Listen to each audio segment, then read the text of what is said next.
Just think about the variance in schooling that we know exists.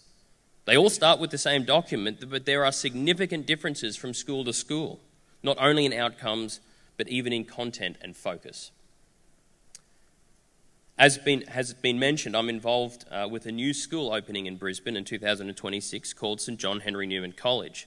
And the board of the college would not be starting a new school if they did not believe it was possible to work within the national curriculum and still achieve their vision. But it is. Taken from the tombstone of Newman and representing the wonderful interplay between faith and reason and connecting back to that allegory of Plato's cave, our motto is ex umbris et veritatem, out of shadows into truth.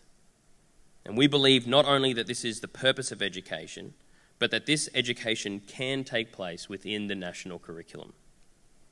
To be sure, and please hear me, the curriculum is not perfect. I am not an apologist for all of the curriculum's virtues. However, we must recognise that number one, we don't have a choice, and number two, it could be a lot worse. It's true, and Kevin has already, and I also have argued this, that many have argued that it spends far too much time in some areas while others are completely neglected. But this is an important point to recognise, just because something is not mentioned in the curriculum doesn't mean that you cannot teach it.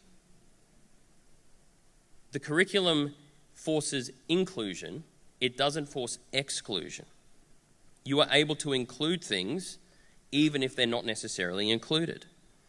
For example, it is disappointingly true that the history curriculum, particularly in primary school, is woefully lacking. But just because there are no references to ancient Greece or Rome or Israel, or indeed any other country other than Australia across all of primary school, other than maybe English gets a Guernsey by sending convicts over, this doesn't mean that these things cannot be taught. You can still teach them. Join Bible-believing, church-going Christians who are redeeming the culture from as far west as Perth and as far east as New Zealand at the 8th Annual Church and State Australian Summit in Brisbane on 7th to 8th of March 2025. The theme of CAS conferences in 2025 will be Pulpits Aflame.